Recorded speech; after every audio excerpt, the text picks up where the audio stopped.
I needed a break. The city had become too much, constant noise, people everywhere, stress piling up. So when I found the cabin rental deep in the Pisgah National Forest, I booked it without hesitation. It looked perfect, isolated, surrounded by trees, with a small stream nearby. A chance to disconnect and just breathe. The drive there was peaceful, at least at first. Long stretches of road cutting through dense woods, the trees seeming to grow taller the further I went. As I neared the cabin, though, something felt off.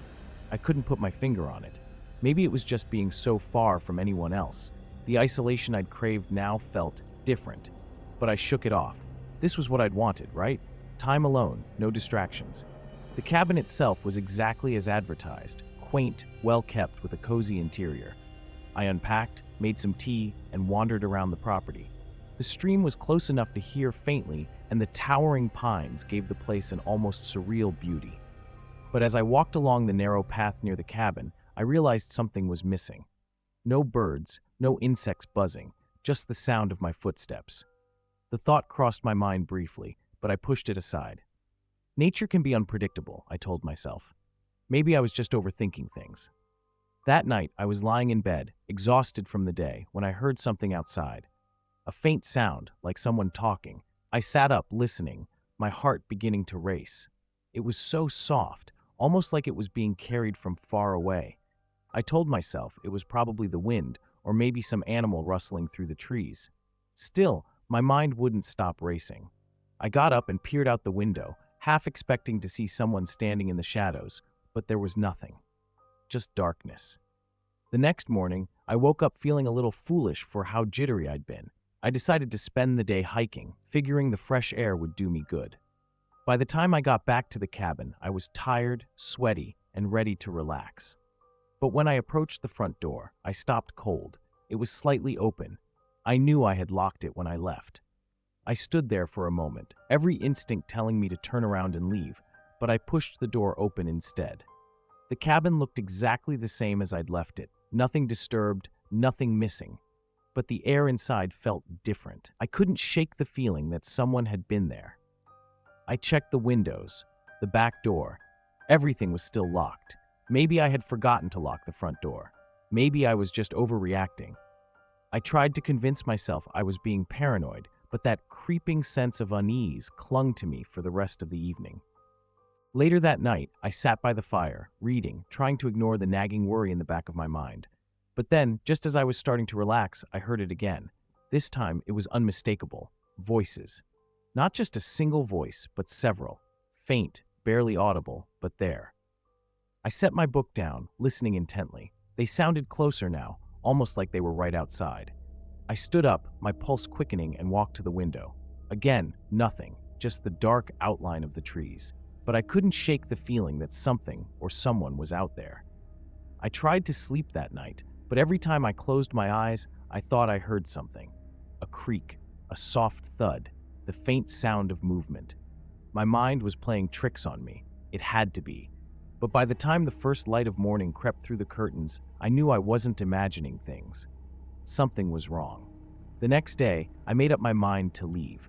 I packed my things quickly, eager to put some distance between myself and whatever was out there. But as I reached for my keys, I realized they weren't in my pocket. I'd left them inside the cabin. Swearing under my breath, I rushed back to the door, fumbling with the handle, and then I heard it, a laugh, soft, barely there, but unmistakable. I froze. That laugh wasn't in my head. It wasn't the wind, and it wasn't an animal. It was real, soft but deliberate, close. Too close. My fingers trembled as I grabbed the door handle. My mind raced, trying to convince myself that it could have been anything, a branch breaking, the creak of the cabin settling. But deep down, I knew what I'd heard. I pushed the door open slowly, the hinges squealing in protest. Inside, everything was as I'd left it. My bag still open on the bed, my clothes half packed. Nothing seemed out of place, but that didn't matter. I felt it now, like something was waiting, watching. I glanced at the fireplace, the embers faintly glowing, and a sudden thought crept into my mind. Was someone in here while I was outside? I tried to shake it off, but my skin prickled with every small sound. I had to get the keys and leave. Now. My heart pounded as I scanned the room for them. trying to keep my breathing steady. Where the hell are they? I muttered to myself, the frustration only amplifying my fear. I walked to the kitchen counter, frantically checking under papers, cups, anything that might have been moved. Nothing. Then I saw them, on the table by the window. How had I missed them? I snatched the keys, gripping them tight in my hand, as if holding onto them would keep me safe. I stood there for a second, just staring out the window into the trees. The shadows seemed to move, but I knew it was just the wind shifting the branches. I wanted to believe that was all it was.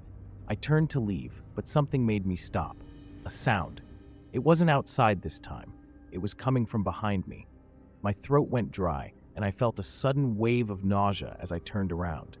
The chair by the fireplace, the one I hadn't sat in once since I got here, was now slightly turned, angled toward the door. I could have sworn it had been facing the fire earlier. I stood there, frozen, my mind racing. Had I moved it? Was it like that before? I couldn't remember. I felt ridiculous, standing there, staring at a chair like it was some kind of threat. But I couldn't shake the growing sense that something was wrong. Terribly wrong. Every instinct screamed at me to run, but I hesitated. It felt like if I moved too quickly, whatever was lurking in the shadows would finally reveal itself. So I backed away slowly, not taking my eyes off that chair. As I reached the door, I heard it again. The laugh. Clearer this time. My hand fumbled for the doorknob, and I yanked the door open, practically falling outside. The cool air hit my face, and for a second, I felt like I could breathe again. But that didn't last long. The woods seemed darker than before, more enclosed. Every rustle of the leaves sounded like footsteps, and I kept glancing over my shoulder, convinced something, was just a few steps behind me. The car wasn't far, but every step felt like it took an eternity. I fumbled with the keys, my hands shaking so badly, I dropped them once. As I bent to pick them up, I felt it again, that presence, the weight of eyes on me. I didn't dare look up. I didn't want to know what might be standing just beyond the trees, watching me. Finally, I reached the car, slammed the door shut, and locked it. My hands gripped the steering wheel as I stared out the windshield, my heart still racing. I didn't start the car right away.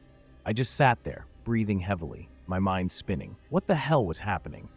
This was supposed to be a quiet weekend away. Nothing like this nightmare. I pulled out my phone, and by some miracle, I had a single bar of signal. I dialed the number for the cabin's owner, my fingers trembling as I waited for the call to connect. It rang twice before a gruff voice picked up on the other end. Hello? I swallowed, trying to keep my voice steady. It's me, the guest staying at your cabin. Something weird's been happening here. I heard voices, and I swear someone's been inside while I was out. There was silence on the other end of the line, too long of a silence. I could hear his breathing, slow and measured, before he finally spoke. You're not the first to say that, he said, his voice low, almost hesitant. People hear things up there sometimes, see things too. His words sent a chill through me. I gripped the phone tighter. What do you mean?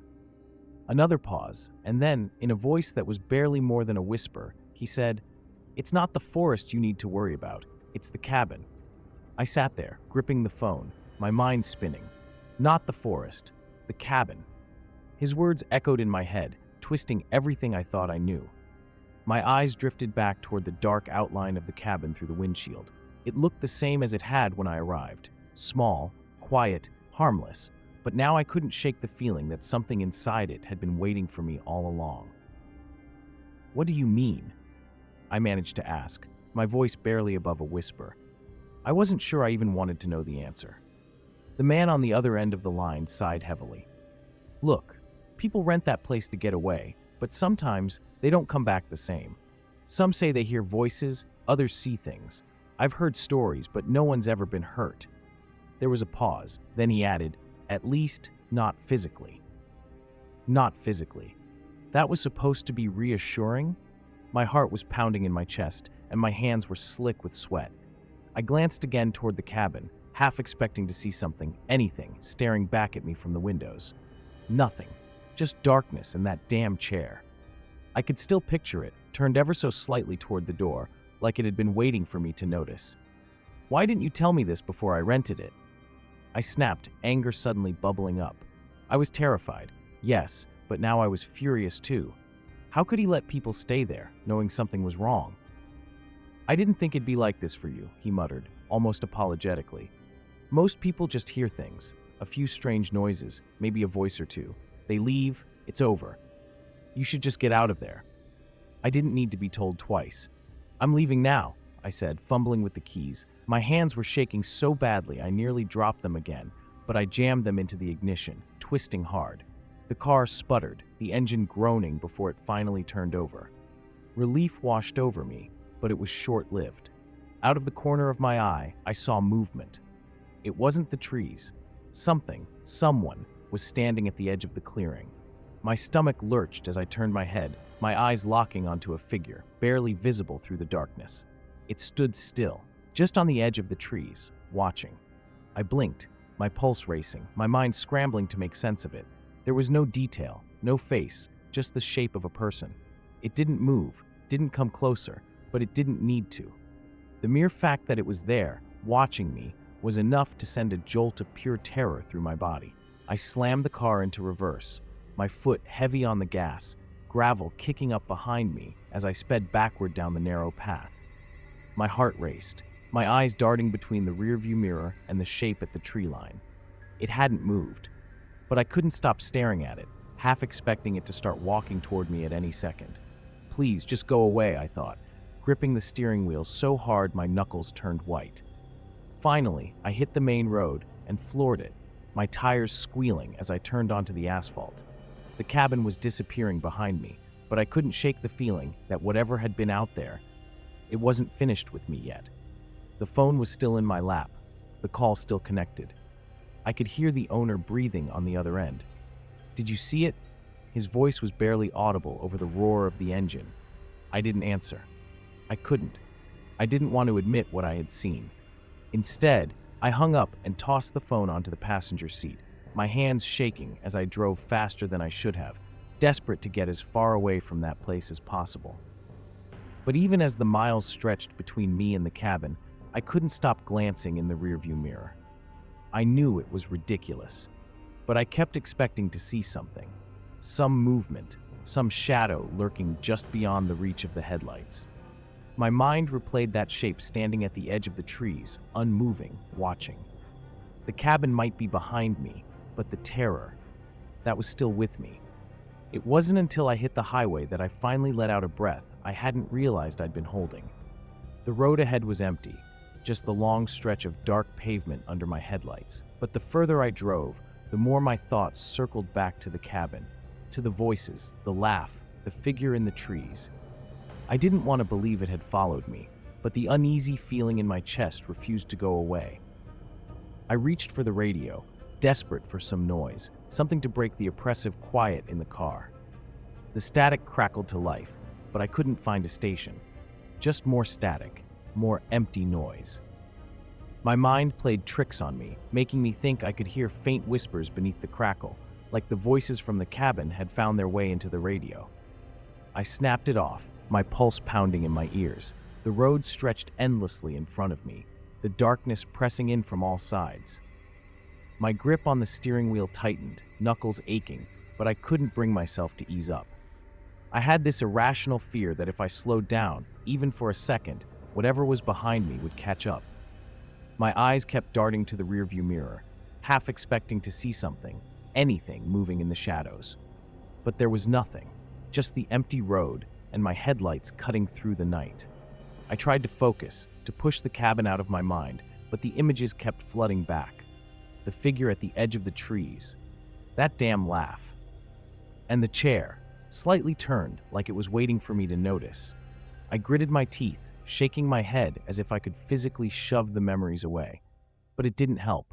The more I tried to forget, the more vivid they became, playing over and over in my head. I glanced at the phone lying on the passenger seat. I wanted to call someone, anyone, just to hear a normal voice. But who the hell would I call? What would I even say? "Hey, I rented this creepy cabin in the middle of nowhere, and now I'm convinced there's something following me." I'd sound insane. Hell, I felt insane. But that didn't change the fact that something had happened back there. Something I couldn't explain.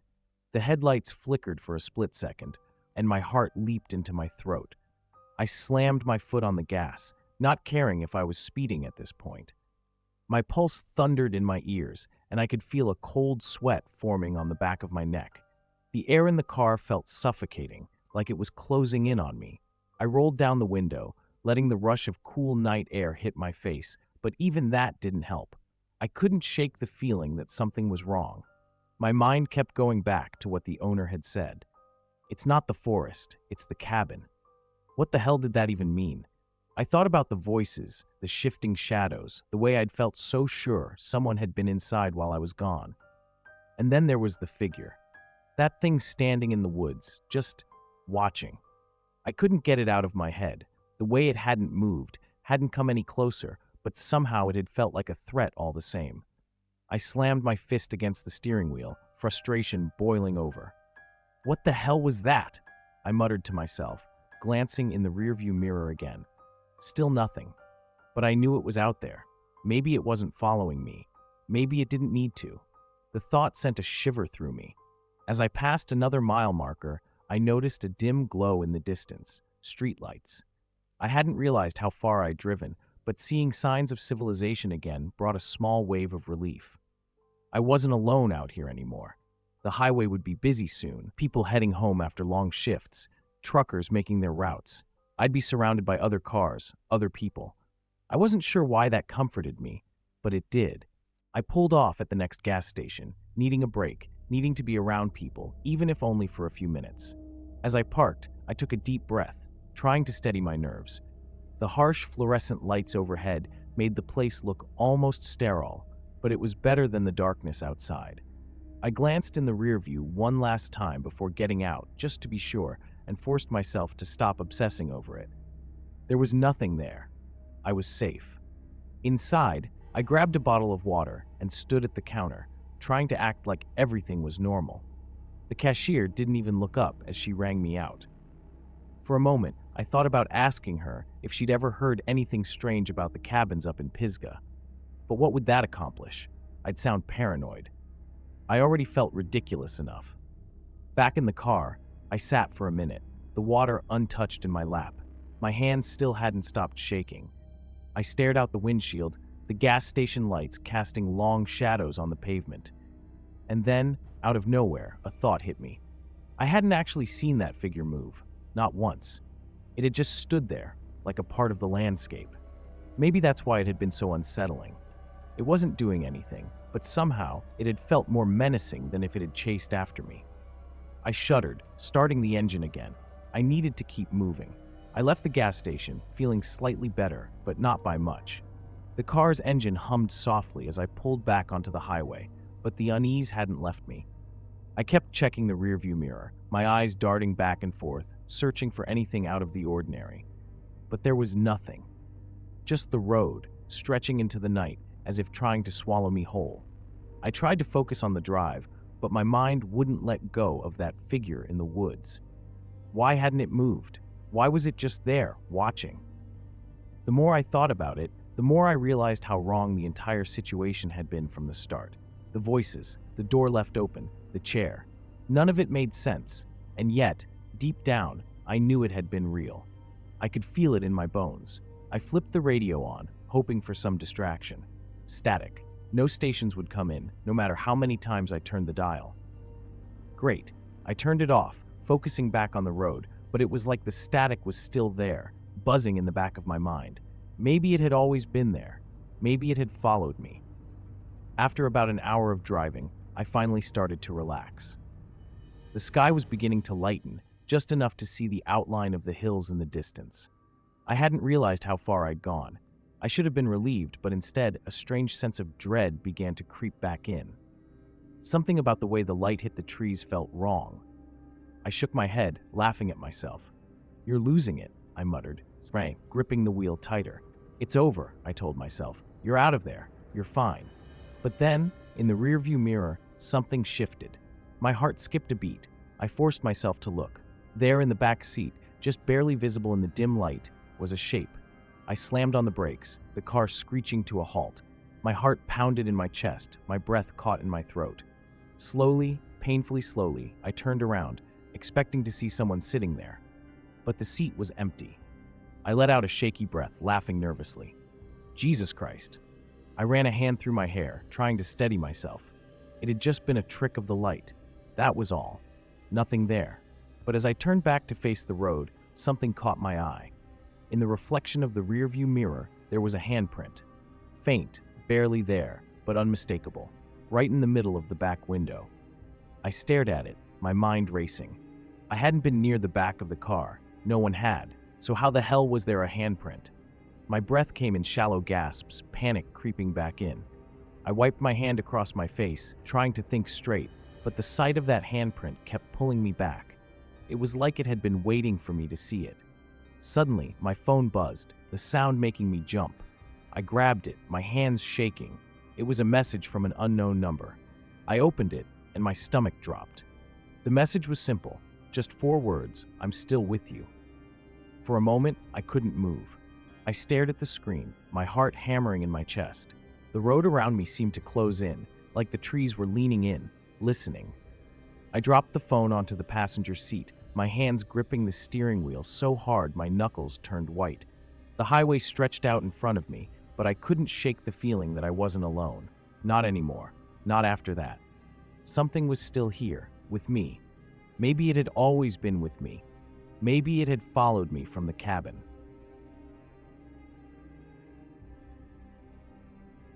When we first decided to insulate the house, it seemed like a simple enough project. The house had always been cold in the winters, drafts slipping through the old wood. I figured we'd save on the heating bill. That's what I told myself. Anyway, we had no idea what we'd find inside those walls. It started out normal, just pulling down the plasterboard, some old wood, dust. Then we hit something hard, almost like a bundle. I thought maybe it was just debris or insulation packed tight, but it wasn't. It was something worse. "What the hell is that?" Lisa's voice broke the silence. Her hands paused midair, covered in dust. I crouched down, yanking at the bundle. When the paper ripped, a smell hit me. Not just musty, but rotten. I pulled back, staring down at what was left of an animal, its body decayed but still somehow recognizable. A small bird, maybe.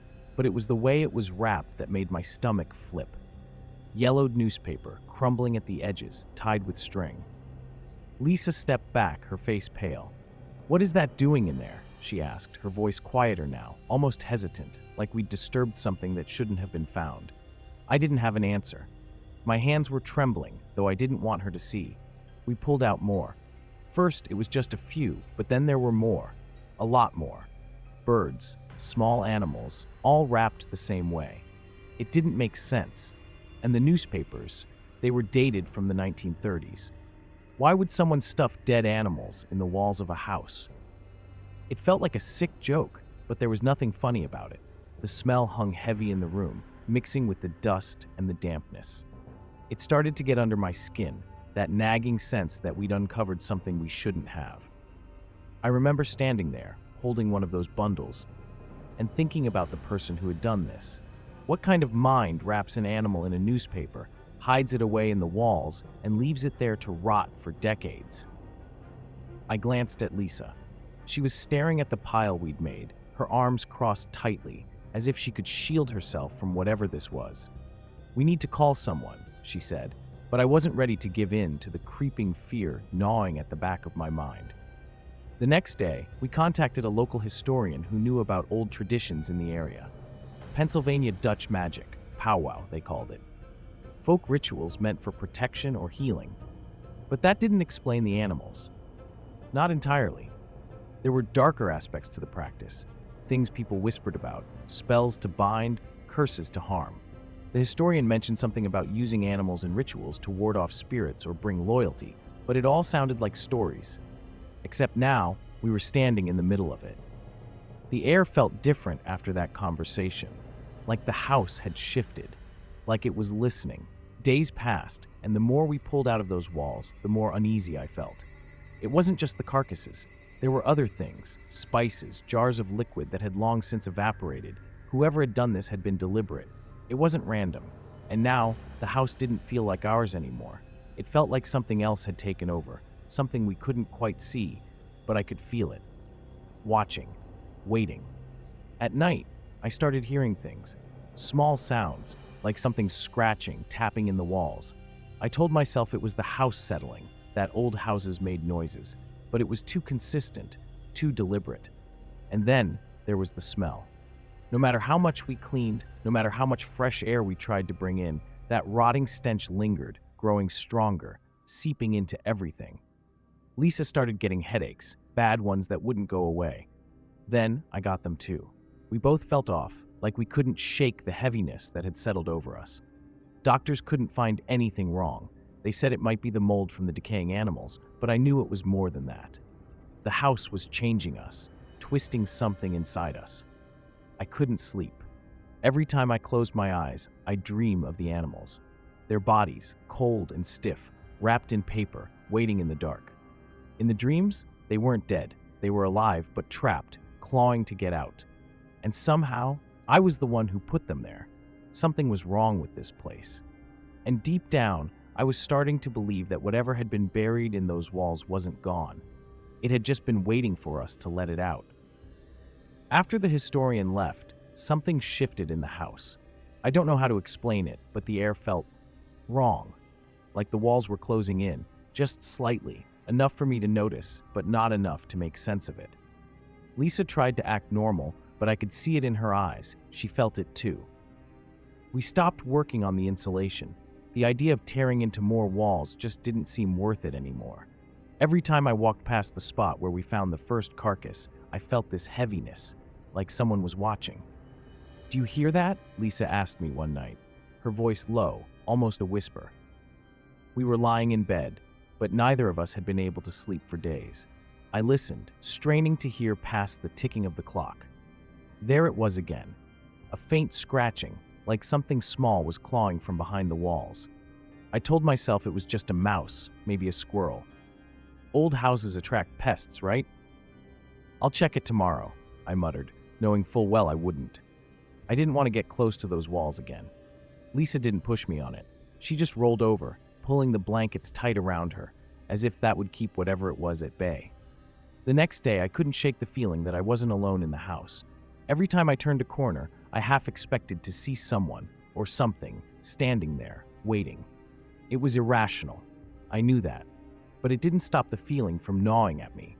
I walked into the kitchen and caught a glimpse of myself in the reflection of the window. For a split second, I didn't recognize the man staring back at me. Dark circles under my eyes, skin pale, lips dry. I looked, haunted, like whatever was in this house had already sunk its claws into me. Lisa was in the living room, scrolling on her phone. She hadn't mentioned the headaches again, but I could see it in the way she rubbed her temples every few minutes. It was getting worse.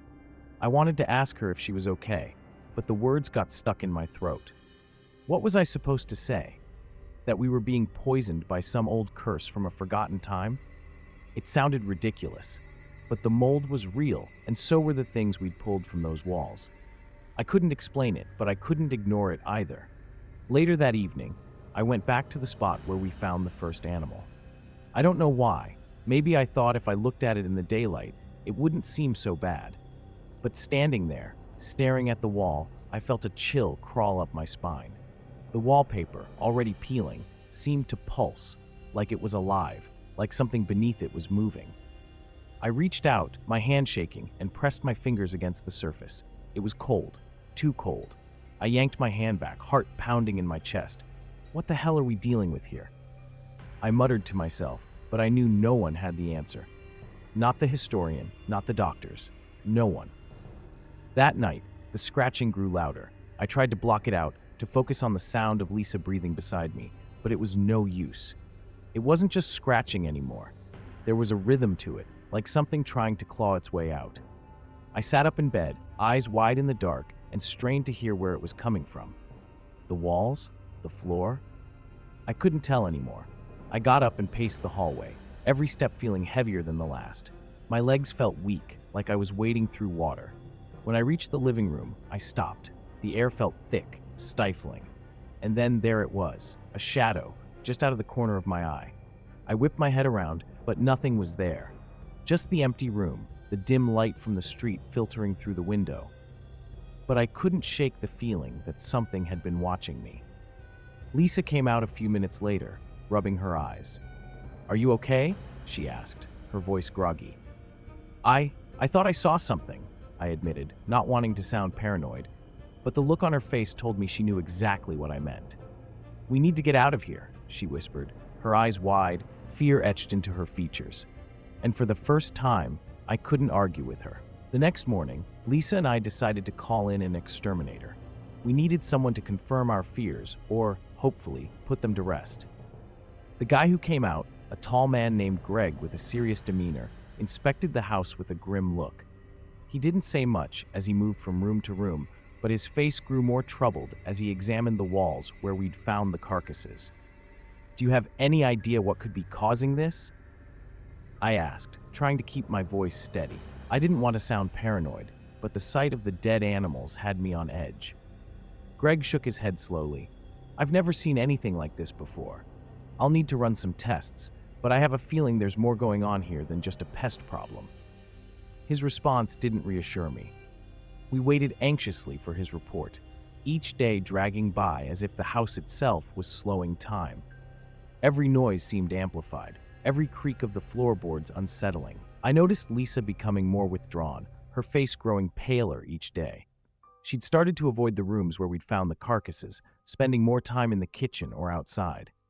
One evening, I found Lisa standing by the window, staring out into the growing darkness. I approached her, concern gnawing at me. "You okay?" I asked, placing a hand on her shoulder. She flinched slightly at my touch, which only made me more uneasy. "I don't know," she replied, her voice trembling. "It's like something's waiting outside, just beyond the edge of the yard. I keep thinking I see shadows moving, but when I look, there's nothing there." I tried to comfort her, but my own anxiety was starting to get the better of me.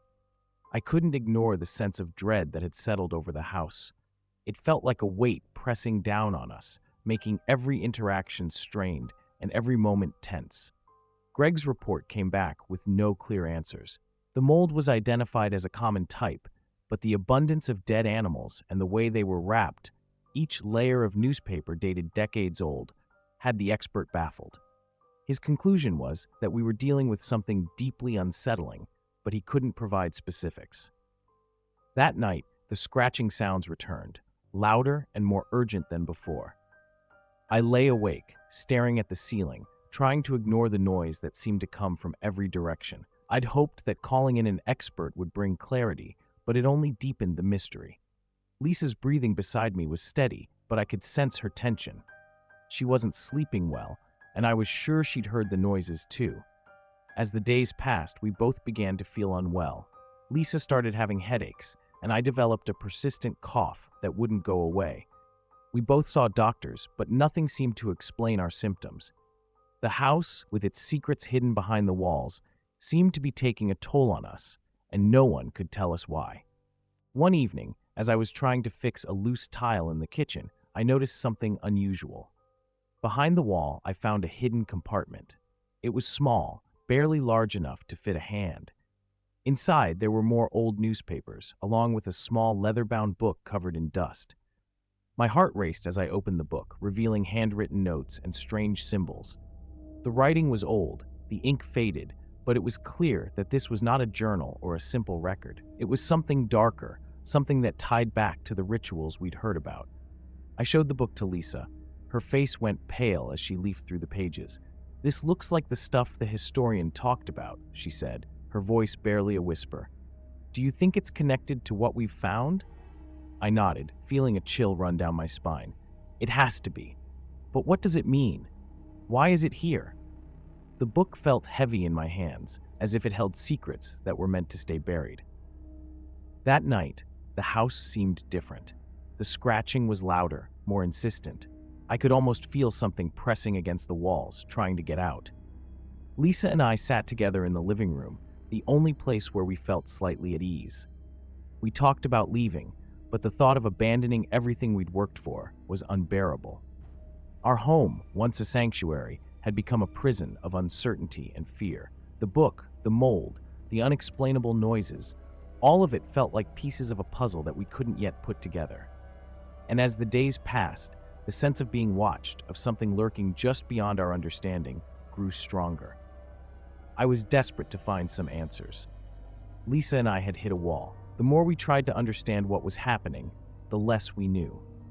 The book we found was filled with strange symbols and incomprehensible instructions. I couldn't shake the feeling that it held the key to the mystery, but deciphering it was proving impossible.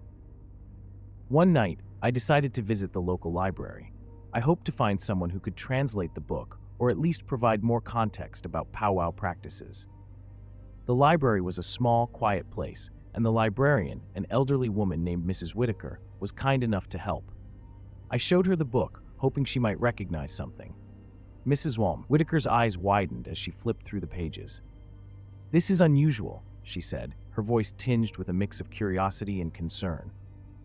"These symbols are part of old Pennsylvania Dutch folk magic. It's a tradition that includes both healing practices and sometimes darker rites. If this book is authentic, it could be dangerous." Her words did little to calm my nerves. I felt like I was holding a piece of something that should never have been uncovered. As she continued to examine the book, her expressions grew more troubled. "You should be cautious," she advised. Such practices were often linked to superstitions and fears. People believed they could control their world through these rituals, but they also believed that some rituals could open doors better left closed. I thanked her and left, feeling the weight of her warning hanging over me. The idea of dark rituals and controlling forces made my skin crawl. The more I learned, the more I feared that we were caught in something far beyond our understanding. Returning home, I found Lisa pacing the living room, her face pale. "I've been feeling more on edge lately," she admitted. "Every time I walk past those walls, it's like I can feel something watching me. I know it sounds crazy, but it's true." Her anxiety mirrored my own. I was increasingly convinced that the mold, the book, and the dead animals were part of a larger, malevolent scheme. We were living in a house that seemed to defy logic, where every shadow held a secret, and every creak might be a sign of something sinister. That night, as we lay in bed, the scratching sounds came back. They were more intense than before, a rhythmic, insistent noise that made it impossible to sleep. I tried to ignore it, but it felt like the house itself was alive, restless, and angry. The next day, the situation worsened. Lisa came down with a high fever, and the cough that had plagued me seemed to intensify. We both visited different doctors, but the results were inconclusive. No one could explain why we felt so ill or why our symptoms weren't improving. I decided to delve deeper into the book. I used the library's resources to cross-reference the symbols and practices. The more I read, the clearer it became that these rituals weren't just harmless folk traditions. They included practices designed to manipulate and control. The idea of blood sacrifices, binding spells, and protective wards made my heart race. One evening, as I was studying the book, Lisa called out from the hallway. Her voice was panicked. "John, you need to see this." I hurried to where she stood, her face flushed with fear. In her hands was a piece of newspaper from the 1930s, one of the same kind we'd found in the walls. "This was in the attic, behind a loose board," she said. Her voice trembled. "I think it was deliberately placed there." We stared at the newspaper together, and something in the way it was folded and preserved sent a shiver down my spine. The paper was old and brittle, and it looked like it had been carefully hidden. I turned it over and saw that it was marked with a crude symbol similar to those in the book. Lisa and I spent the rest of the night going through the book and the newspaper. We realized that the symbols matched, and that the rituals described were meant to bind and protect. But what were they protecting against? Or were they protecting something within? I felt a growing sense of dread. Every piece of the puzzle seemed to point toward a hidden force, something ancient and powerful. The house was more than just a place where bad luck had struck. It felt like a vessel for something sinister, and I couldn't escape the feeling that we were being drawn into a web of old, dark magic. As the days went by, the tension between Lisa and me grew. The house had become a battleground of fear and uncertainty. Every shadow seemed to hide a threat, every noise a potential danger. And as much as I tried to reassure Lisa, I knew that we were both on edge, caught in a situation that defied explanation. The more we learned, the more we felt trapped in a nightmare with no clear escape. The situation in the house was worsening, and every day brought new horrors. Lisa's health continued to deteriorate, and I could barely keep my own symptoms at bay. Each night, the scratching noises grew more frequent and aggressive, and I found myself dreading the darkness more than ever. The house felt like a prison, and the walls seemed to close in tighter with each passing hour. One evening, as the sun dipped below the horizon, I heard a soft, rhythmic thumping coming from the attic. It wasn't like the usual scratches or creaks. It was deliberate and methodical. My heart raced as I climbed the stairs to investigate, the old wooden steps groaning beneath my weight. I grabbed a flashlight and pushed open the attic door, its hinges protesting with a loud squeak. The attic was a cluttered mess of old furniture and forgotten belongings. Dust motes danced in the beam of my flashlight, and the air smelled of mildew. As I moved through the dimly lit space, the thumping sound grew louder.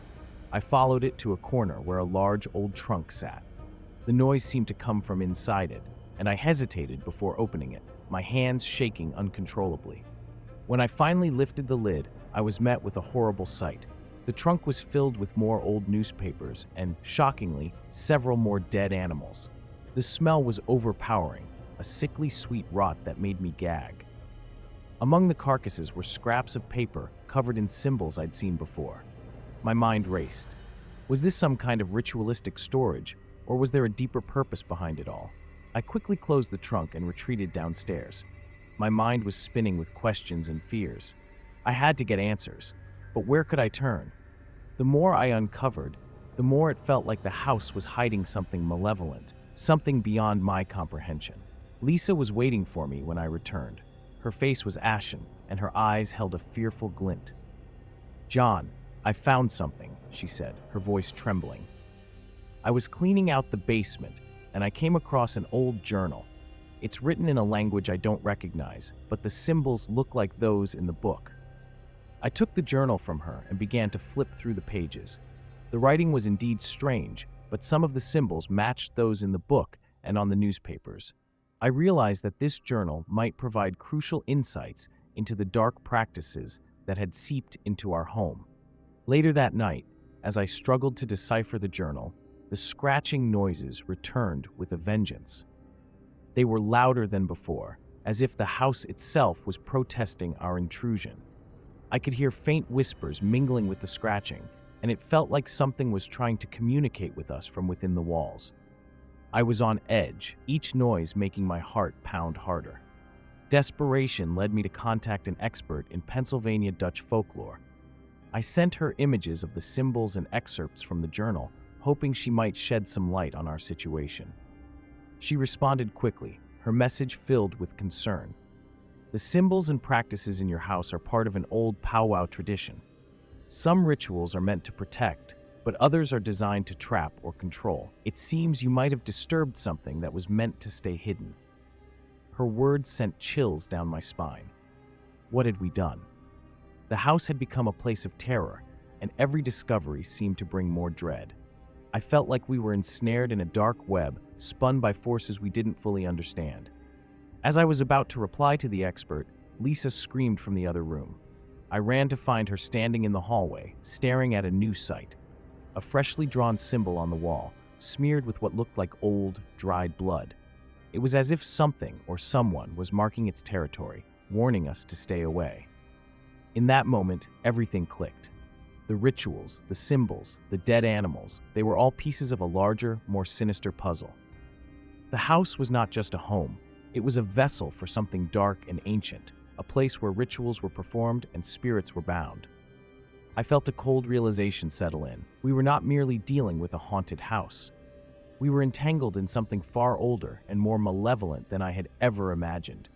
Our struggle to understand and escape seemed futile.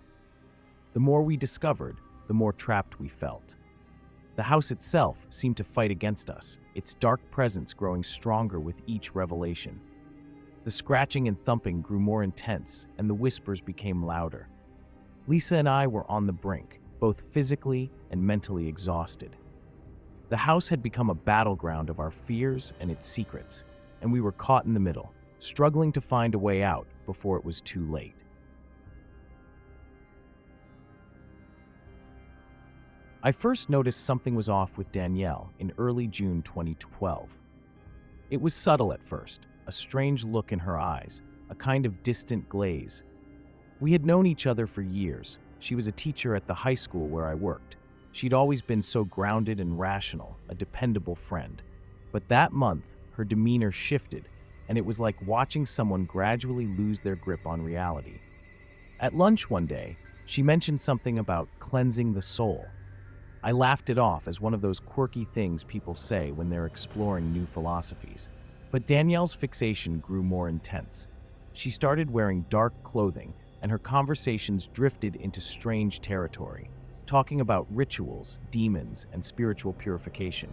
It was unsettling, and it seemed to affect her interactions with everyone around her. One evening, I bumped into Danielle at a local bookstore. She was poring over books about ancient rituals and occult practices. Her eyes were wild, scanning the pages like they held the secrets to the universe. I tried to engage her in a normal conversation, but she only seemed more absorbed in her reading. I could sense an urgency in her voice, as if she was on the verge of discovering something monumental.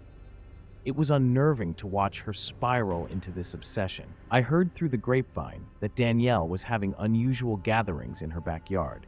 She told her friends it was part of a spiritual retreat she was organizing. I thought it was odd, but didn't think much of it. It wasn't until a few weeks later that I started to hear whispers of something far more sinister. Friends mentioned they'd seen strange things, Danielle talking in hushed tones, performing odd rituals, and involving her students in these activities. The weekend before everything came to a head, a mutual friend of ours, Lisa, called me in a panic. She had seen Danielle's students at the local pier, looking scared and disheveled. According to Lisa, Danielle was holding a bizarre ceremony by a small bonfire, with the kids gathered around, looking terrified. She described the scene with a kind of desperation that made my blood run cold. My mind raced with questions.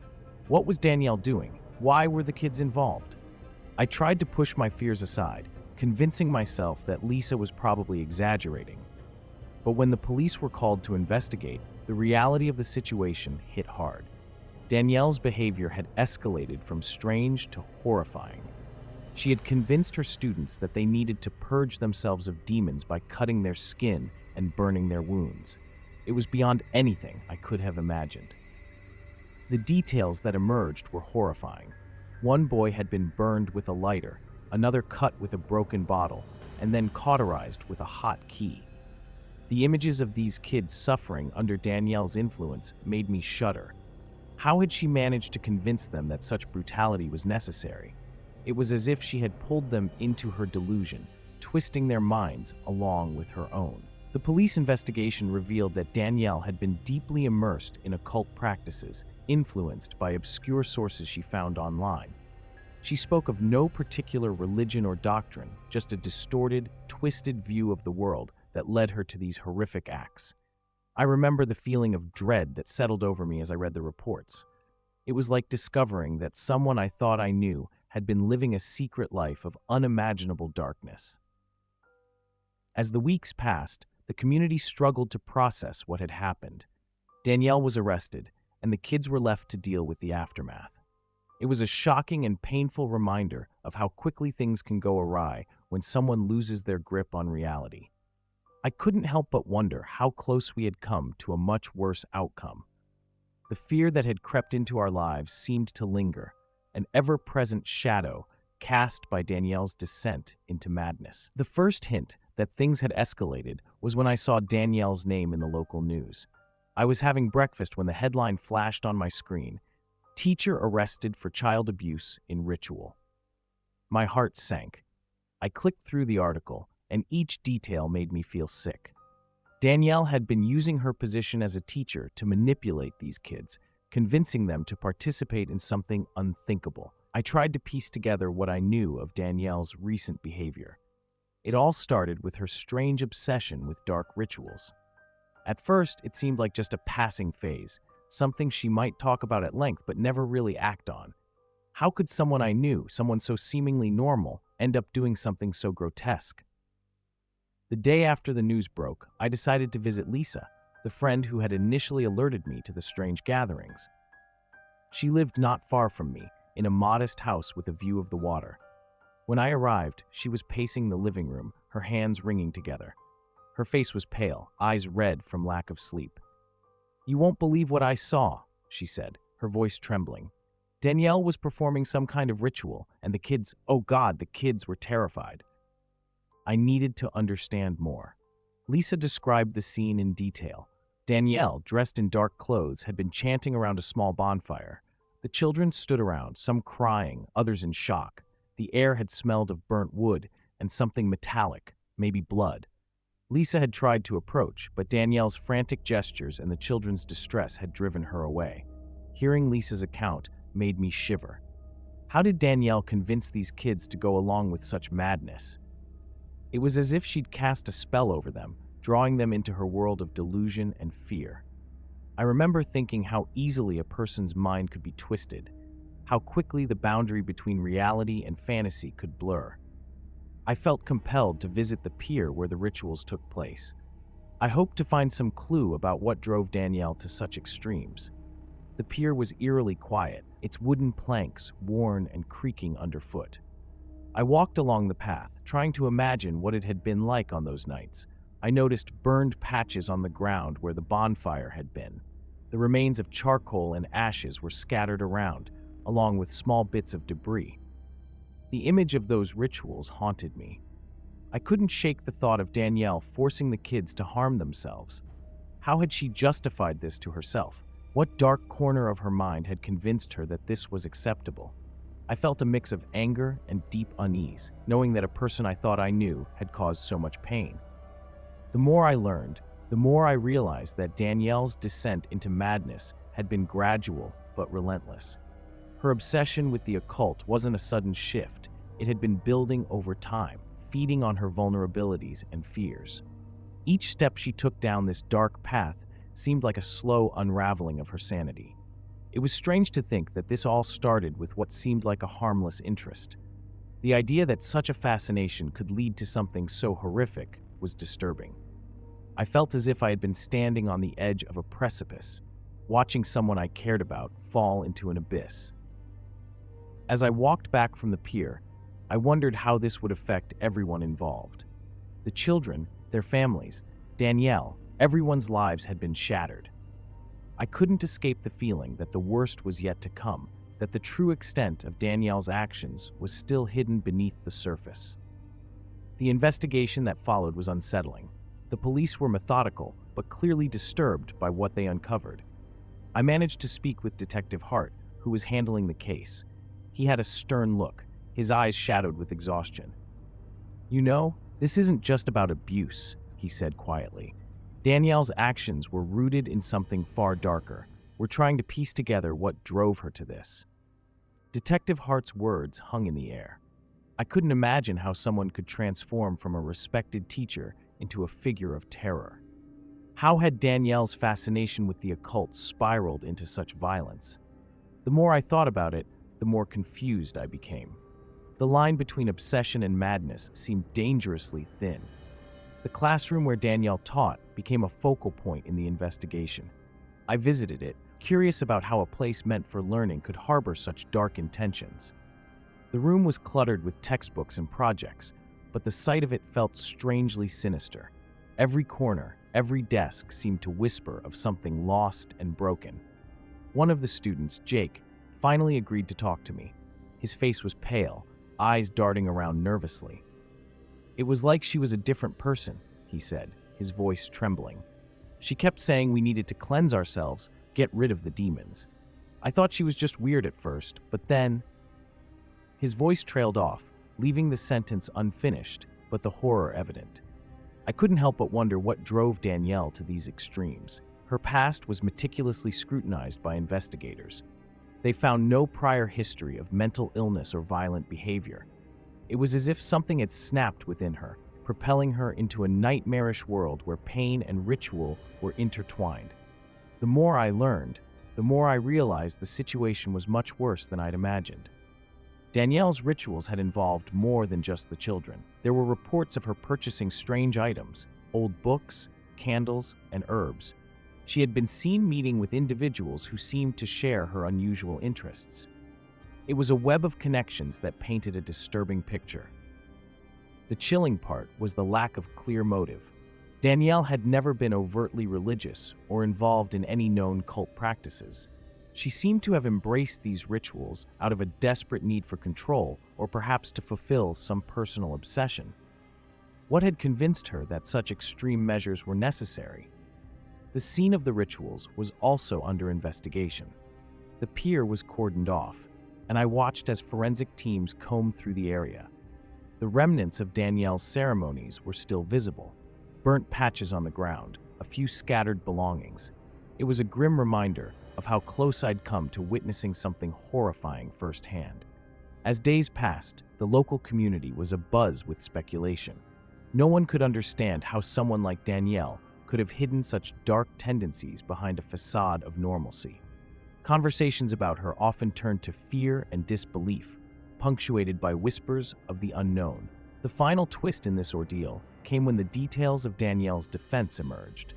Her lawyer argued that Danielle was suffering from a severe mental break, exacerbated by the pressures of her personal life. The court proceedings revealed fragments of her fragile psyche, but offered no clear explanation for the brutality of her actions. Sitting in my room, I tried to make sense of it all. The image of Danielle, once a respected teacher, now facing charges of such horrific nature, was hard to reconcile.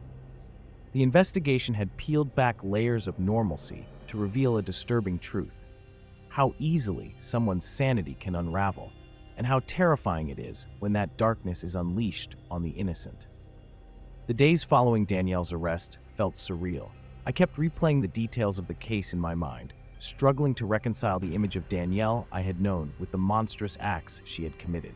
I visited the pier where the rituals took place, hoping to grasp some understanding.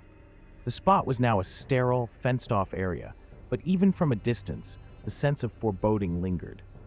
One evening, I met with Jake again, the student who had been brave enough to come forward. He was quiet, his eyes downcast. "It feels like something's still there," he said, barely audible. "I keep seeing shadows, feeling like I'm being watched. It's like whatever was at the pier didn't leave." His fear was palpable, and it resonated with my own growing unease. The more I investigated, the more unsettling details emerged. I found out that Danielle had been obsessively researching ancient rituals and demonology. Her online searches were filled with dark incantations and forbidden texts. It wasn't just a phase, it was a deep, consuming obsession that eventually turned into something terrifying. Her transformation seemed to follow a disturbing pattern of escalating desperation.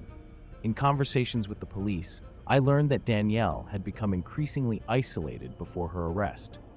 Her colleagues reported her talking about dark forces and spiritual battles, but no one took her seriously. They had dismissed her behavior as eccentric, never imagining it would spiral into violence. The way she had slipped through the cracks was haunting. Visiting the local library, I dug into records about similar cases. I was looking for any patterns, any explanations that could make sense of Danielle's actions. The archives were dusty, and the air was musty, but I sifted through old newspapers and journals. What I found was disturbing: instances of people becoming obsessed with dark rituals and committing unspeakable acts.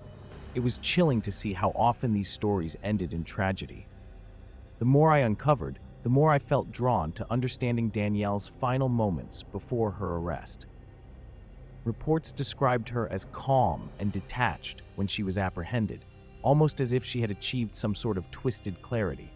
She had been ranting about a purification process and how the children were chosen to be part of it. Her detachment only added to the dread surrounding her case. Conversations with Danielle's friends and family painted a picture of a person who had always been intense but never violent. They struggled to understand how she had changed so drastically. One friend mentioned Danielle's growing frustration with her personal life, suggesting that she might have turned to the occult as an escape from her problems. This hint of personal turmoil seemed to add another layer to her tragic downfall. As the court case continued, the media frenzy grew. Headlines splashed across newspapers, sensationalizing every detail of Danielle's life and actions. The attention was overwhelming, and the more I read, the more I felt a deep, unsettling connection to the case. The horror of what Danielle had done was compounded by the public's fascination with her downfall. One night, as I reviewed my notes and the documents I had gathered, I felt a sense of dread that I couldn't shake. It was as if the darkness from Danielle's actions was seeping into my own life. I checked the locks on my doors, unable to ignore the eerie feeling that something was watching me. The case had become more than just a story. It was encroaching on my own reality. The final twist came during Danielle's trial, when new evidence emerged.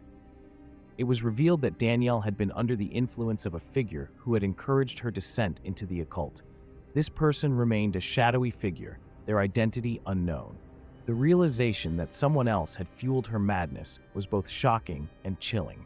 It was as if the true horror of the case was only beginning to unfold. Reflecting on everything, I felt a mix of fascination and dread. Danielle's story was a stark reminder of how easily one's mind can be led astray. It was a haunting tale of obsession and manipulation, leaving me to question how close I had come to understanding a darkness that was far deeper than I ever imagined. The trial was over, and Danielle was sentenced, but the story didn't end there. The eerie sensation that had plagued me for weeks grew stronger, like a dark cloud hanging over every aspect of my life. I decided to visit the pier again, thinking maybe some closure lay in returning to the scene of such horror. I was driven by a need to understand, to see if the place could offer any answers. The pier was eerily calm. The sun was setting, casting long shadows over the water. I walked along the edge, the wood creaking under my feet. It struck me how different it looked from the night of the rituals. The space seemed to hold on to a sinister atmosphere, a silent witness to the suffering that had occurred. I could almost hear the faint echo of those desperate, frightened voices from that fateful night. As I walked, I noticed something odd, a small bundle of old newspapers wrapped around a stick near the edge of the pier. My curiosity got the better of me, and I carefully unwrapped it. Inside were scraps of newsprint, some of which had disturbing symbols drawn on them. My heart pounded. Could these have been part of Danielle's rituals? The symbols were unfamiliar, but they felt like they were meant to invoke fear, to bind something dark. My investigation led me to local archives, where I dug deeper into the history of the pier and its surrounding areas. I found records of similar symbols appearing in cases of occult practices and unsolved crimes dating back decades. It seemed the pier was a focal point for something much older and more sinister than Danielle's brief obsession. The realization was chilling. This was not an isolated incident. It was part of a pattern. One evening, as I reviewed the files in my dimly lit office, I felt a sudden chill. The room seemed colder, the shadows longer. I heard a faint scratching noise coming from the window. When I checked, there was nothing there, only the darkness of the night. But the feeling of being watched grew stronger. I couldn't shake the thought that something from the pier had followed me home. Determined to get answers, I reached out to a local historian who had specialized in the area's darker past. She was reluctant at first, but eventually agreed to meet. In our conversation, she mentioned an old, almost forgotten legend about a cult that had operated in the area centuries ago, performing rituals in secret to summon and control dark forces. The connection to the pier was unsettling. The historian's information led me to an old, abandoned warehouse on the outskirts of town. I ventured there, flashlight in hand, and found remnants of old ceremonial tools, more symbols, and dusty, neglected books. The warehouse smelled of decay and mildew, but beneath that, there was a faint, acrid scent that made my skin crawl. I began to feel as if I was being pulled into something I didn't fully understand. That night, as I reviewed my notes, I noticed something strange about the symbols from the newspapers. They matched those I had found in the warehouse. It was clear now that Danielle had not been acting alone. She had been part of something larger, something that had been lying dormant but was now awakening. The realization hit me like a ton of bricks. Danielle's actions were only the beginning. As I tried to piece everything together, a shadow crossed my window. I froze, my heart racing. I opened the blinds to find nothing but the darkened street, but the feeling of dread was overwhelming. Someone, or something, was making sure I didn't uncover more than I already had. The deeper I delved, the more I felt the malevolent presence that seemed to lurk behind every corner. The final piece of the puzzle came to me in a moment of chilling clarity. I realized that the ritualistic symbols, the abandoned warehouse, and Danielle's sudden descent into madness were all part of a larger scheme, a revival of ancient practices designed to harness dark forces. The twist was that the horror had never truly ended. It had merely been waiting for the right moment to resurface. The story that began with Danielle's disturbing rituals had unraveled into something much darker and far-reaching. The true terror was not just in what had happened, but in the continuous presence of these dark forces, now creeping into the fabric of our lives. As I closed my files, the weight of what I had uncovered pressed heavily upon me, leaving me with a lingering sense of dread and a question that remained unanswered. What if the darkness is far from over? The last time I saw Elisa Lam was in the hotel lobby on January 31st, 2013. She looked excited, her eyes scanning the lobby as she checked her phone. I remember her standing there, clutching her purse with a mixture of enthusiasm and apprehension. She was a young woman on a journey, documenting her adventures on a blog, and seemed to be savoring every moment. It was her last day in Los Angeles, and she had planned to explore the city before heading out. She had been staying at the Cecil Hotel, a place with a reputation that didn't exactly inspire confidence. Elisa was supposed to keep in touch with her parents daily, but her calls suddenly stopped. The shift from her usual cheerful messages to complete silence was unnerving. I recall hearing about her disappearance at the hotel front desk, a flurry of concern and confusion. The staff seemed as bewildered as everyone else. The surveillance footage released by the LAPD showed Elisa behaving strangely in the elevator. She pressed buttons repeatedly, peered out into the hallway, and moved erratically. Watching the video, it was clear something was off. Her actions were a jarring contrast to the everyday motions of hotel life. It was as if she was engaged in a conversation with someone invisible, or perhaps trapped in a world only she could see. Guests reported strange occurrences after her disappearance. The water from the taps began to come out black before returning to normal, and it had a sickly sweet taste. At first, I thought it was a plumbing issue, but as more guests complained, the situation became unsettling. I found myself wondering if something was seriously wrong with the water or if it was all connected to Elisa's disappearance. The day before Elisa's body was discovered, an employee of the hotel went to check the water tanks on the roof. The tanks were critical to the hotel's water supply, and their condition was being questioned due to the recent complaints. It was a routine check, but it would turn into something far more disturbing. The employee's discovery would shake the hotel to its core, exposing a grim reality. Elisa's body was found in one of the rooftop water tanks, her clothes and personal items scattered around. The sight was ghastly. The water that had been used by countless guests was now tainted by her decomposing body. It was a shocking and horrifying end to a mystery that had seemed inexplicable. The investigation revealed that the tank had a metal latch that could be opened, but how Elisa managed to access it was perplexing. Authorities and hotel staff were baffled. The tank was secured with a lock and an alarm, making her access even more confusing. Theories circulated about how Elisa could have gotten past these security measures. Some speculated that she might have been coerced or manipulated, but there were no clear answers. The details seemed to defy logic, making the entire situation more eerie and unsettling. As more information came to light, the history of the Cecil Hotel added another layer of dread. The hotel had housed infamous criminals and witnessed tragic events, casting a long shadow over its reputation. This backdrop made the disappearance and death of Elisa Lam seem like part of a larger, sinister narrative. The hotel's dark history intertwined with her story, deepening the mystery and fear surrounding her death. The unanswered questions about Elisa's final days and the eerie occurrences at the Cecil Hotel left a lingering sense of dread. Each new revelation seemed to open more doors to the unknown, making it clear that Elisa's death was more than just a tragic accident. The story of Elisa Lam had become a chilling reminder of how the past and present could collide in the most terrifying ways. I'll never forget the day I first saw the surveillance footage of Elisa Lam in the elevator. The video was unsettling. Elisa appeared to be having a conversation with someone unseen, her movements jerky and erratic. She pressed buttons, peeked out of the elevator, and then crouched in the corner. Watching it, I felt a shiver run through me. Something was terribly wrong, but what? I remember the mounting frustration as the police and hotel staff scoured the area. No one had any leads.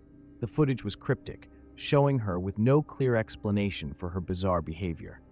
I kept replaying the video, hoping for some new insight, but every viewing made it clearer that we were missing something crucial. The elevator seemed almost like a cage, trapping Elisa in a space that only made her anxiety worse. It wasn't just the strange behavior on the video that unnerved me. Reports from guests about the water were equally disturbing. I noticed the odd color and taste myself. It was unsettling, but no one seemed to connect the dots. The staff shrugged it off as a minor plumbing issue. I started to wonder if the issues with the water were part of something larger, something linked to Elisa's disappearance.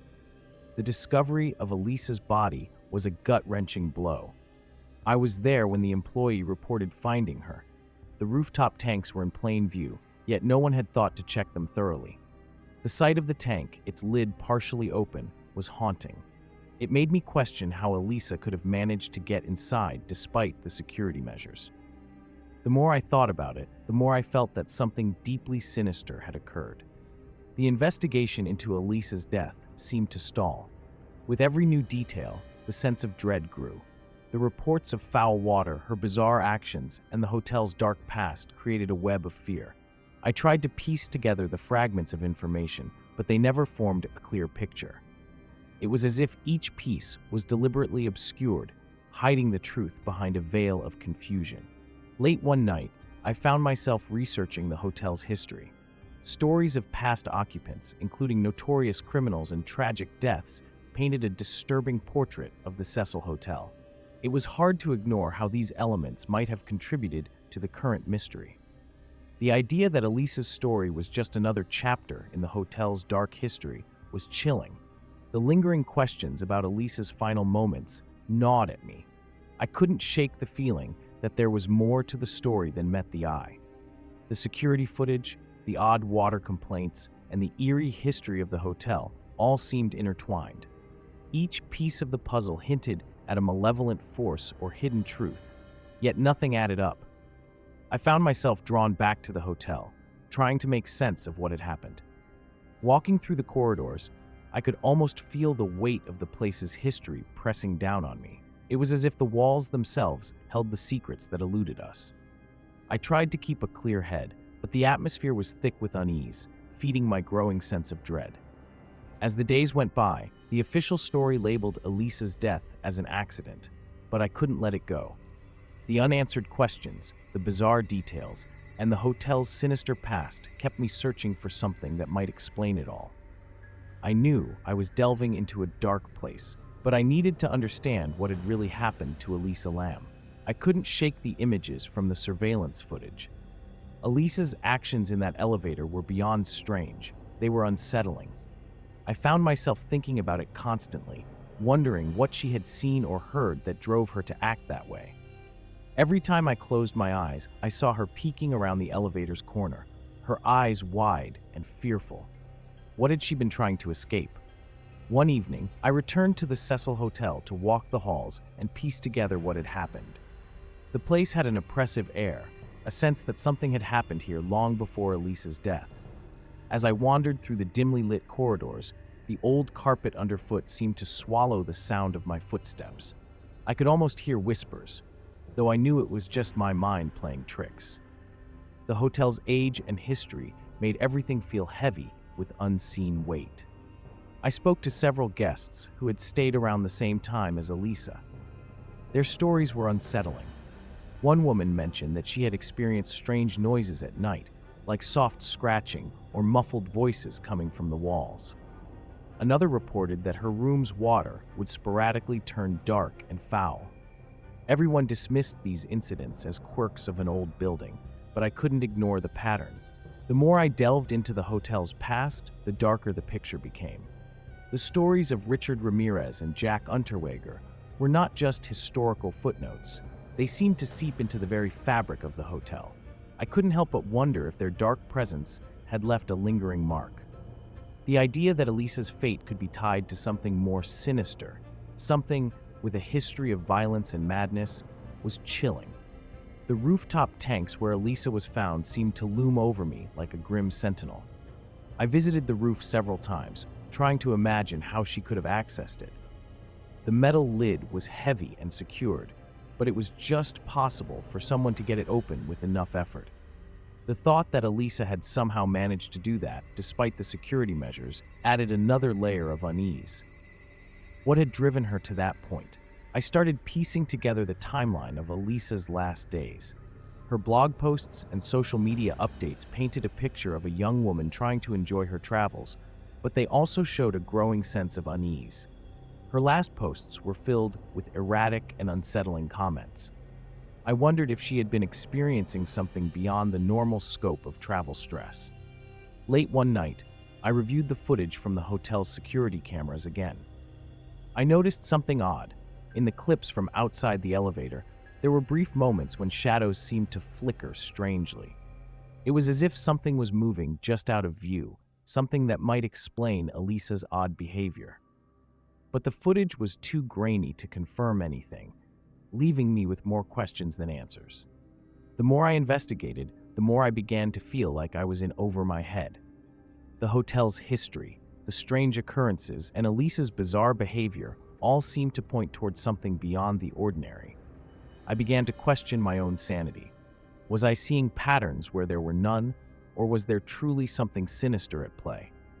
As I continued my search, I realized that the hotel's past wasn't just a backdrop. It was integral to understanding what happened to Elisa. Each discovery seemed to lead me deeper into a maze of horror. The sensation of being watched, the creeping dread in the hotel's shadowy corners, all built up to something that felt both real and incredibly elusive. I was no closer to answers, but the hotel's dark energy was impossible to ignore. The truth, I feared, was hiding behind layers of darkness and deceit. I had to dig deeper, no matter how unsettling it became. I was determined to uncover what really happened to Elisa Lam, even if it meant confronting the darkest corners of the Cecil Hotel's haunted past. I began to feel a gnawing unease, a sensation that the Cecil Hotel was more than just a backdrop to Elisa's story. It was as if the walls themselves were hiding something, a truth obscured by years of neglect and sinister history. I decided to visit the rooftop again, hoping that seeing it in daylight might provide some clarity. But even in the light, the place felt heavy, as if the sun could not penetrate its darkness. The rooftop access door was locked, but I managed to pry it open using a screwdriver I'd brought. Climbing up the stairs, my footsteps echoed loudly in the empty stairwell. Each creak of the old building seemed to carry an unspoken warning. When I reached the roof, I stared at the water tanks, imagining how Elisa might have climbed up there. The tanks loomed over me, their rusted metal surfaces reflecting the sun's harsh light. But the sight did nothing to calm my growing dread. I decided to talk to the hotel staff, hoping they might shed light on the strange occurrences. I approached an older woman at the front desk, her face lined with years of worry. "Have you noticed anything unusual about the water?" I asked, trying to sound casual. She looked at me, her eyes darting around as if afraid someone might overhear. "I've heard things," she said softly, "but it's not my place to talk about them." Her reaction only deepened the mystery. Later, I spoke to a maintenance worker who had been on duty during the time Elisa was staying. "The water tanks were fine," he assured me. "We checked them regularly." But when I pressed him about any oddities, he hesitated. "There were some strange complaints," he admitted. "The water looked off for a while, but we thought it was just old pipes." His reluctance only fueled my suspicions. Back at my temporary lodging, I went over the footage from Elisa's time at the hotel. The images of her in the elevator replayed in my mind, her erratic behavior growing more disturbing with each viewing. I paused the video at the moments where shadows seemed to flicker. It was almost as if someone, or something, was deliberately staying out of sight. I wondered if there was a hidden element in those frames, something I was missing. As night fell, I could not escape the feeling of being watched. I found myself frequently checking over my shoulder, the sense of unease growing with every creak of the building. Even the simple act of walking to my room felt like a daunting journey. The narrow hallways, dimly lit by flickering lights, seemed to close in on me. I tried to focus on Elisa's last moments, hoping that understanding her final hours would give me some insight. The more I researched, the more I uncovered about the hotel's unsettling history. The stories of past residents, from notorious criminals to tragic suicides, painted a grim picture. Each new piece of information seemed to connect with Elisa's case in a disturbing way. It was as if the hotel itself was a character in this story, its dark history influencing the present. During one of my late-night investigations, I found a hidden compartment in the hotel's old storage room. Inside, there were old documents and personal effects from previous guests. One document, in particular, caught my eye, a diary with entries detailing strange occurrences and an obsession with the hotel's rooftop. The entries were unsettling, filled with paranoia and fear. It was as if the writer had been driven mad by the very place I was now trying to understand. I began to question whether the hotel's dark history had somehow intertwined with Elisa's fate. Was it possible that the location itself had a malevolent influence? The more I delved into the hotel's past, the more convinced I became that something sinister was at play, manipulating events in ways I could barely comprehend. In the quiet moments before dawn, I realized that the answers I sought were hidden in the hotel's shadows. The more I uncovered, the more I felt the weight of the truth pressing down on me. I knew I had to continue, no matter how unsettling it became. Elisa's story was far from over, and I was determined to find out what had really happened. The hotel's secrets were waiting to be unearthed, and I was the only one who could bring them to light. The deeper I delved into Elisa's story, the more the threads of the past seemed to tangle with the present. The hotel's murky history was relentless, pulling me into its dark depths. Each new discovery felt like a piece of a puzzle that only deepened the mystery. I could no longer ignore the feeling that something beyond mere coincidence was at play here. One evening, as I was flipping through the old diary I'd found, a thought struck me. The diary's writer had mentioned strange sounds coming from the rooftop, unsettling noises that seemed to signal an impending doom. I couldn't shake the feeling that these sounds were linked to Elisa's disappearance. I decided to investigate the roof again, despite my growing sense of dread. Climbing up to the rooftop felt like walking into another world. The wind howled around me, and the metal of the water tanks seemed to groan under the strain. The shadows cast by the tanks created eerie patterns on the ground. I strained to hear any sounds, but the wind carried away any faint noises that might have existed. The place was both familiar and unsettling, a blend of normalcy and menace. I was examining the water tanks when I heard a noise behind me, a faint clattering, like metal scraping against metal. My heart raced as I turned around, but the roof was empty. I shivered, feeling an inexplicable chill. I knew I had to push through my fear. Whatever was here, it was tied to the mystery I was trying to solve. A few days later, I got a call from a former employee of the hotel. They wanted to meet me in person, claiming they had information about Elisa. At the coffee shop where we met, the employee was visibly nervous. "I've seen things," they said, glancing around as if afraid of being overheard. We all knew there was something off about that place, but I didn't realize how bad it was until after Elisa vanished. They told me about a hidden room on one of the lower floors, a place not listed in any official records. The description matched the dark, unspoken fears I had about the hotel. I thanked them and made my way to the hotel's basement. The dim lighting and musty air added to my growing sense of foreboding. I couldn't shake the feeling that something was watching me from the shadows. After hours of searching, I finally found the hidden room. It was small and cluttered, filled with old furniture and forgotten items. As I sifted through the debris, I discovered a box of old photographs and letters. Among them was a photograph of a woman who looked eerily similar to Elisa. The notes beside the photo spoke of an obsession with the hotel and a belief that it had a malevolent influence. The revelation hit me hard. It was clear that Elisa had become entangled in something far darker than I had imagined. The photograph and the notes suggested a pattern of behavior that echoed throughout the hotel's history. It was as if Elisa's fate was sealed by the hotel's dark legacy. I began to piece together the connections between the hotel's past and Elisa's disappearance. The more I uncovered, the more the pieces seemed to fit into a disturbing narrative. It was as though the hotel was not just a backdrop, but a participant in the tragic events. The connections between the past and present were horrifyingly clear. As I reviewed my notes and evidence, a chilling realization dawned on me. The hotel was not merely a setting, it was an active force. Its history seemed to repeat itself, ensnaring those who came too close to its dark heart. Elisa's disappearance was not a random act, but a part of a recurring cycle of malevolence. The final piece of the puzzle fell into place when I revisited the surveillance footage of Elisa in the elevator. Her behavior, initially puzzling, now seemed to reflect a struggle with an unseen force. I understood now that the hotel had drawn her in, manipulating her actions as part of its sinister design. With a mixture of fear and determination, I knew my investigation had reached its conclusion. The truth was more disturbing than I had ever anticipated. Elisa's story was a tragic echo of the hotel's dark history, a cycle of fear and manipulation that spanned decades.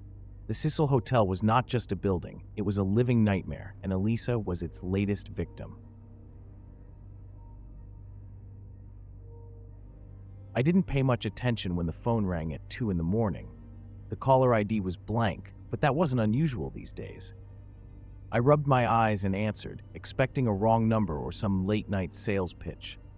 The voice on the other end was rough and unfamiliar, which made me uneasy. "I know you're watching TV in your living room, Kelly, and I see what you're wearing." I locked up. The caller described the clothes I was wearing down to the exact color and fabric. "Who is this?" I asked, my voice trembling despite my efforts to sound firm. The only response was a low, booming laugh before the line went dead. I stared at my phone, my heart pounding. The caller knew too much. How? Days passed, and the calls kept coming. Every night, at random hours, the phone would ring with those same eerie threats. They didn't just know what I was wearing, they seemed to know what I was doing. They even knew details about my kids, what toys they played with, what snacks they liked. It felt like a cruel game, and I was trapped in it. One night, while I was tucking my daughter into bed, the phone rang again. This time, the caller spoke in a calm, menacing tone. "I see your daughter's in her unicorn pajamas. I'd hate for anything to happen to her." I tried to stay calm, but the words sent a jolt of panic through me. I immediately checked the locks on all the doors and windows. My house, usually a place of comfort, felt like a prison. I called the police, hoping they could put an end to this nightmare. Detective Hughes came over, asking questions about the calls. His face was stern, but I could see the concern in his eyes. "We'll track the number," he assured me. "We'll get to the bottom of this." But as days turned into weeks, the threats became more personal and intense. I could see the worry in his eyes turn to frustration. The police seemed to be just as powerless as I felt. The breakthrough came when the police traced one of the calls. To my shock, it came from my own phone, one that had been turned off at the time of the call. Detective Hughes and his team were stumped. They questioned me, my husband, and anyone who might have had access to our phones, but everyone came up clean. How could this be happening? Every evening, as the sun dipped below the horizon, a sense of dread would settle over me. My family tried to be strong, but I could see the fear in their eyes. We installed security cameras and kept our phones on constant surveillance, but the calls never stopped. Each time the phone rang, my heart raced, bracing for the next chilling message. The calls weren't just a nuisance anymore. They were a threat to our safety. We couldn't ignore them or chalk them up to prank calls. Whoever was behind this had access to our lives in a way that defied all logic. Detective Hughes, increasingly desperate, continued to dig into the case, but the more he uncovered, the more tangled the mystery became. As the weeks dragged on, The threats became more specific, more detailed. The caller seemed to know our routines better than we did. I began to question if there was something or someone inside our home, watching and listening. Every creak in the house, every whisper of wind outside, made me jump. We were living in a constant state of fear, unable to escape the suffocating grip of the unknown. The tension was mounting, and my patience was wearing thin. The fear was consuming us, and we were running out of time to find answers. Little did I know, the worst was yet to come, and the true horror was only beginning to unfold. As the days dragged on, the calls only grew more sinister. Each one came with a new, terrifying detail. One night, the phone rang while I was in the kitchen making dinner. I answered, half expecting the same unsettling voice. Instead, the caller said, "I see you're chopping carrots for dinner. Are you planning a quiet evening with your family?" The coldness in his voice made me shiver. How did he know what we were having for dinner? I'd started avoiding the phone, but it didn't help. It seemed like the calls were tracking our every move. When I mentioned it to my husband, David, he dismissed it as paranoia. "It's probably just someone messing with us," he said, trying to sound reassuring. But the growing tension in his voice told me he was as scared as I was. We had a family meeting to discuss how we'd deal with it. "We can't let this ruin our lives," he said, though his words felt hollow.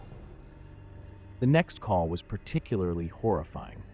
The voice on the other end recounted a conversation I had with my neighbor, Sarah, about our weekend plans. "It's sweet that you're planning a picnic," the caller said, "but it would be a shame if something happened while you were out." The caller had recorded a part of our conversation, and that realization was chilling. It was as if they were waiting for us to slip up, to make a mistake that would expose us further. The police were still investigating, but each update from them seemed more frustrating than comforting. Detective Hughes was visibly exhausted. "We've checked every lead, but this case is getting more complex," he admitted.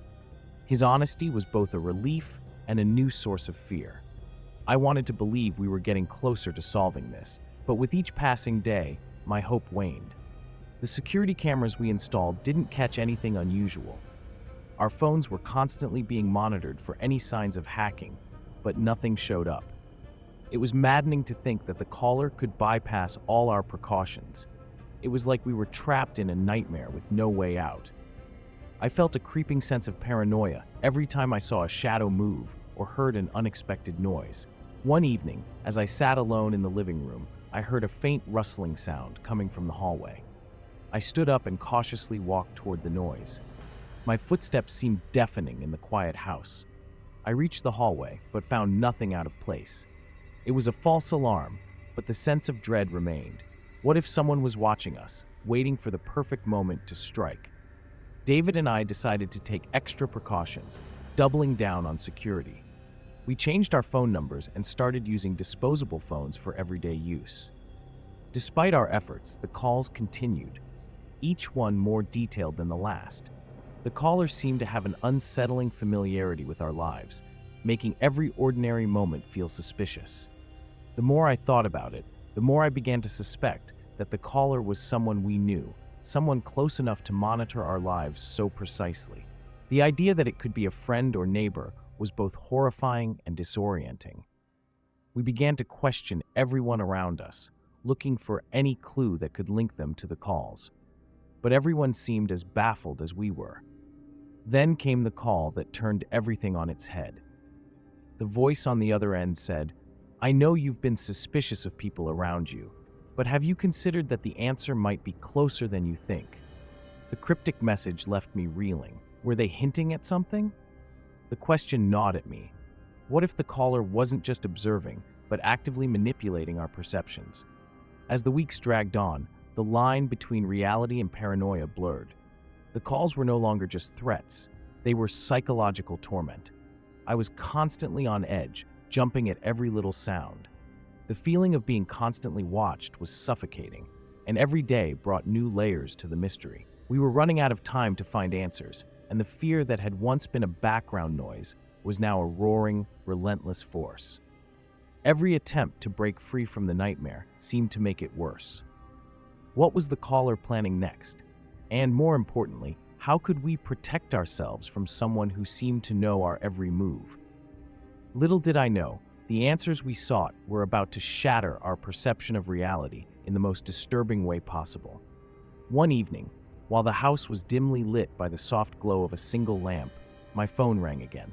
This time, I was ready to confront the caller.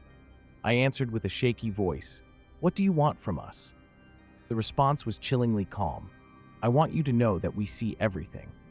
The line went dead before I could react. My heart raced as I glanced around the room, feeling their unseen eyes on me. The fear was seeping into every corner of my life. I tried to act normal for my family's sake, but the tension was palpable. I could see it in David's eyes, the way he jumped at sudden noises or avoided eye contact. "It's going to be all right," he said, but his voice wavered. We spent nights discussing our options, but every plan seemed inadequate against a threat we couldn't fully grasp. The sense of helplessness was suffocating. The next day, I decided to visit Detective Hughes at the police station. His office was cluttered with case files and empty coffee cups, a testament to the long hours he'd put in. "We're at a standstill," he admitted, running a hand through his hair. "We've traced the calls, but they keep coming from different locations. It's like they're one step ahead." His frustration mirrored my own. I wanted answers, but the more I learned, the less I understood. As I drove back home, I felt an unsettling chill. The trees lining the road seemed to stretch their shadows toward me, and the sky was a dull, oppressive gray. Every creak of the car or gust of wind felt like a message from the unseen caller. I was being watched. I was sure of it. The paranoia wasn't just in my head, it was becoming a part of my reality. That night, as I was drifting off to sleep, the phone rang once more. I didn't answer, but I couldn't ignore it. The message on the voicemail was a recording of David and me discussing our plans for the weekend. "I see you're making future plans," the caller's voice taunted. "I hope you're ready for what's coming." My blood ran cold. They were recording our private conversations, turning them against us. Desperation drove me to consult a tech expert, hoping they could uncover any hidden surveillance. We combed through our phones and home devices, but everything seemed clean. "There's no sign of any breaches," the expert said, "but that doesn't mean there isn't a sophisticated system in place." I left with a growing sense of dread. If they were this advanced, what else could they be doing? The atmosphere at home grew increasingly tense. We stopped leaving the house unless absolutely necessary, and when we did, we felt like prisoners of our own lives. Every small sound, every glance out the window, made me jump. The fear had become a constant companion, one that was eroding our sanity. It was clear that the caller was not just playing a game. They were aiming to break us. In a desperate move, I decided to confront the caller directly. I turned on the speakerphone and waited for their call. When the voice came through, it was smooth and mocking. "So you want to play games? I've been waiting for this." The conversation was a cat and mouse game, with the caller taunting me about their control over our lives. Each threat felt more personal and more invasive.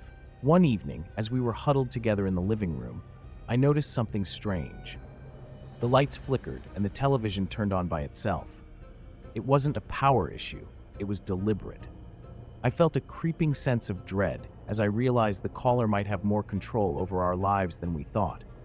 What if they could manipulate our environment as easily as they seemed to manipulate our fears? David and I exchanged worried glances. We had reached a breaking point, but we were determined to find out who was behind this. We began to scrutinize everyone around us, looking for any sign that might connect them to the harassment.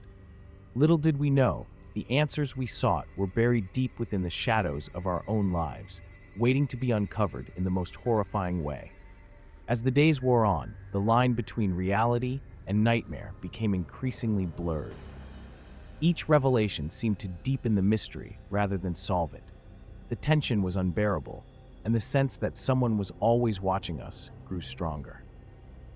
The answers we so desperately sought were closer than we realized, and they were about to reveal a truth that would shatter everything we thought we knew.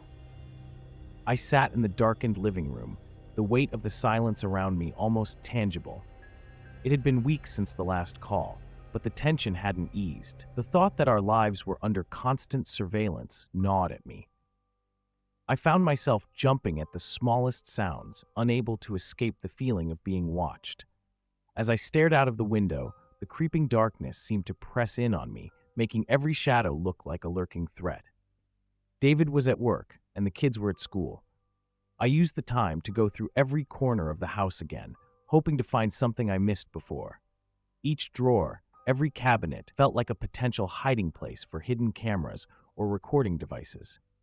I ran my hands over the furniture, checking for anything unusual. The more I searched, the more I realized that our lives were being invaded in ways we couldn't even begin to comprehend. The phone rang just as I was about to give up. It was a local number, one I didn't recognize. My hands trembled as I answered, and a distorted voice came through the receiver. "Still searching, are we?" The tone was taunting, and it sent a shiver down my spine. "We see you're trying hard, but you're just digging deeper into the darkness." I tried to speak, but the line cut off abruptly. The call left me feeling exposed and vulnerable, as though our efforts to fight back were only making things worse. In a desperate attempt to regain control, I decided to install security cameras around the house. If they were watching us, I wanted to know how. I spent the entire evening setting up the cameras, positioning them in every conceivable spot where someone might hide. Each camera seemed to magnify my paranoia, making me feel even more trapped in my own home. The idea that we might be under constant surveillance was unbearable. A few nights later, as I reviewed the footage, I noticed something odd. There were gaps in the recordings, moments where the feed was inexplicably cut off. I tried to convince myself it was a technical glitch, but the timing of these gaps felt deliberate. It was as if someone was deliberately avoiding being seen. My frustration turned to fear, as I realized that whoever was behind this was not only watching, but actively manipulating our sense of security. During one of our rare family dinners, I brought up the subject again. "We need to figure this out for our own safety," I said, trying to sound calm. David glanced at me, his face pale. "I don't know how much more of this I can take," he admitted. "Every day feels like we're just waiting for the next thing to happen." The kids were silent, sensing the tension in the air. The fear was no longer just mine, it was consuming all of us. That night, while everyone else was asleep, I heard a noise from the attic. The sound was faint but persistent, like someone moving around. My heart raced as I grabbed a flashlight and crept up the stairs. The attic was dark, the air thick with dust. I shone the light around, expecting to find something horrifying, but all I saw were old boxes and forgotten belongings. The noise had stopped, leaving me with a haunting sense of dread. The next day, I received a letter in the mail. It was a single sheet of paper with a message written in block letters: "You're not safe. You'll never be safe." My hands shook as I read it. There was no return address, no indication of where it came from. It was another unsettling piece in a puzzle that seemed to be falling apart with each new revelation. Whoever was behind this knew exactly how to keep us on edge. As the weeks went by, the psychological toll of the harassment was becoming unbearable. I felt like I was losing touch with reality. The lines between what was real and what was paranoia blurred more each day. Every shadow, every creak of the house seemed to whisper threats. The once familiar surroundings of my home had become a prison, each room a potential hiding place for unseen enemies.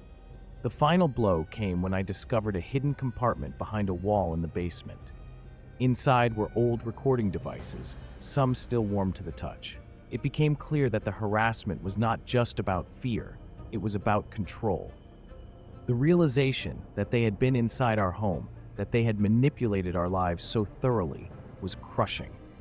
As I stared at the evidence, I knew the truth was darker than I had ever imagined. After finding the hidden recording devices, the terror that had once been a distant shadow became a harsh reality. I couldn't shake the image of those devices in my mind. The thought of someone monitoring us, possibly for months, gnawed at me. David and I tried to stay strong for the kids, but the fear was seeping into every corner of our lives. We were trapped in a nightmare where privacy was a myth and safety felt like a joke. Desperate for answers, I called the police again. Detective Harris, who had been working with us, came over to review the new evidence.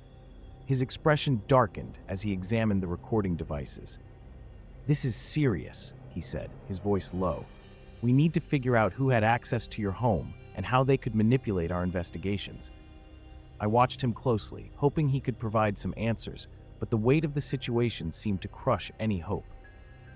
As night fell, our home felt more like a prison.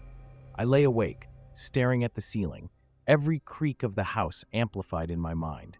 I kept thinking about the calls, the messages, and the way our every move was monitored. Was there any place left where we were safe? The fear had become so pervasive that even the dim glow of the nightlight seemed menacing.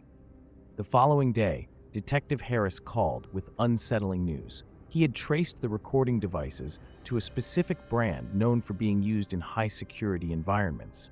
"We're looking into the supplier," he said, "but this could mean someone with technical expertise was involved."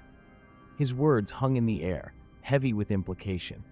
If someone with such skills was involved, it meant our situation was far more complex and dangerous than we had ever imagined. At this point, I began to question everything and everyone around me. I started noticing things I hadn't before: strangers in the neighborhood, cars that seemed to follow me.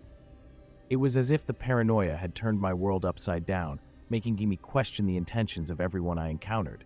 Even David's reassuring words felt hollow. "You're imagining things," he would say, but his own face betrayed his worry. One evening, I received a package at the door. Inside was a tape recorder with a single message.